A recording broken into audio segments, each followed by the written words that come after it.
Your words don't matter much. And it's true.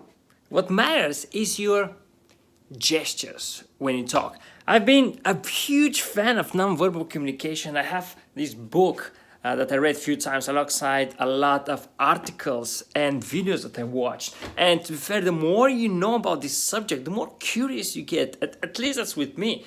And it's really what I found out is that the words don't matter much. What matters is the gesture and how you articulate. The voice even has more power than the words themselves. That's the reason when sometimes you get this feeling that I cannot trust this person. I don't know why, but I think I cannot trust him. It's because the non-verbal signals that you're receiving from that person are wrong. Something's wrong. You don't know what, but your mind knows it. So what I want to give you with that video is that segment from the online course about body language segment. And it's basically your body language gestures, basic gestures that will help you communicate better with people. If you want to get that online course for free, I'm going to leave a link in the description. But for now, simply enjoy this video. Oh, and by the way, when you finish watching, some techniques are pretty curious. So experiment, try them with other people, see how they react.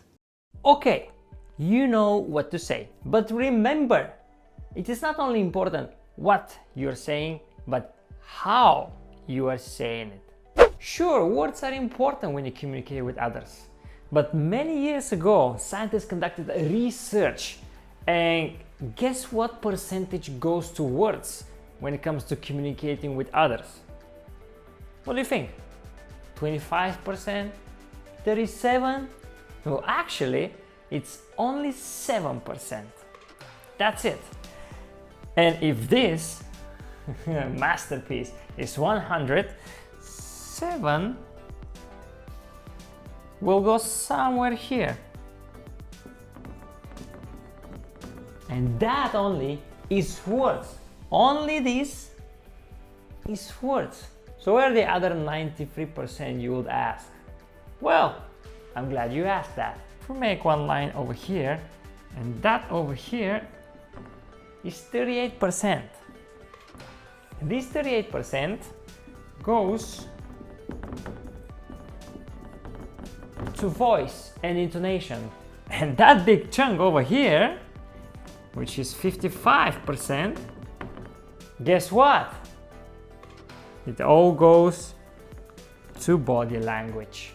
In this chapter, I'll give you the most important things you need to pay attention to. First impression. The first impression will not happen when you start to talk to Maria, but when Maria sees you for the first time. So anytime you're about to talk to somebody, watch out for those things. Hands really visible. Not behind the back, not in the pockets, not holding your purse. Keep your shoulders back. Your opening line, your smile. It warms people up. Don't complicate it too much when it comes to words. Researchers show that the most effective opening line is simply, "Hey, how are you?" Or you can add your name and say, "Hey, I'm Pavel. How are you doing?"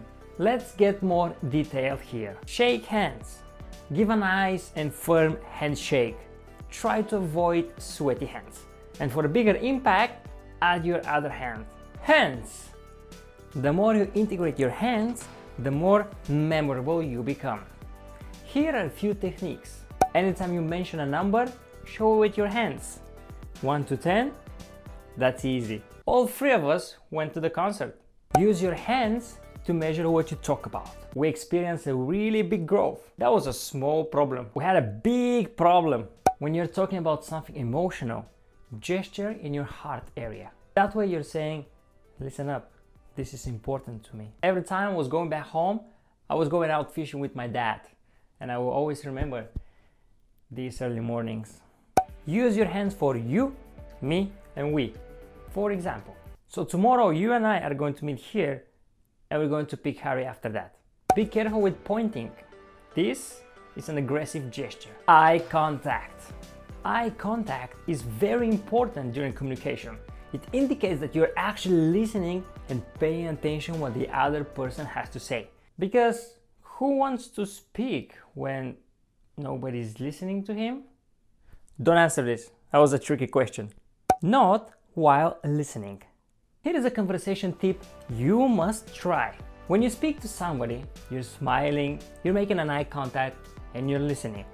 Then when the other person stops talking, don't say anything, just nod 3 times. This is called the triple nod, and researchers show that most people will continue talking after that. If you're in a group meeting and there are people chatting everywhere, who should you approach? If you see people facing each other with their toes aligned, they probably do not want anybody else in the conversation. You need to look for open positions like this one. Unless you're like me. You just smile, you go there and say, hey, how's it going? And a big no-no. When you are in group meetings, do not take out your phone pretending you are texting just because you have nobody to talk to. Instead, do this. Take a drink. It always feels good to have something in your hands. Don't get kinky. Position yourself at the exiting point of a bar or a buffet. For example, where you're ordering at the bar. People will have their stuff, go out in a way, and then they're gonna be like, okay, who should I talk to? And then you jump in with, hey, how are you? Hey, what are you drinking? Hey, it's my first time at the event here. How about you? They will respond, and now you have a conversation. Try different questions. Usual questions that are engaging conversations are, how do you know the host? And how's work? And really, do you want to talk about work all the time? Probably not. Here are 2 different questions that you want to try. Question number 1, what has been the best part of your week? Question number 2, are you working on any interesting projects at the moment? Try out these 2 and see the difference. Conversation sparks. Across cultures and nations, this is universal. The eyebrow raise. Dig into topics and look for the eyebrow raise, because this will mean that your conversation is not just going but hey. See what I mean? Exiting. Believe it or not, your last impression is as important as the first impression. You don't want to come across rude or negative, so be careful with that. When you want to end up the conversation, try shifting the focus to the future. For example, you can say things like, hey, what are your plans for the next weekend? The person will say something like, oh, next weekend I'm going skiing. And then you add, well, it was nice meeting you. I wish you a nice time skiing. Remember, only 7% is verbal. The rest is nonverbal. So practice your nonverbal communication. Hey, thanks so much for watching the whole video. As mentioned, if you want to take the whole course, you can find a link in the description and you can get it for free.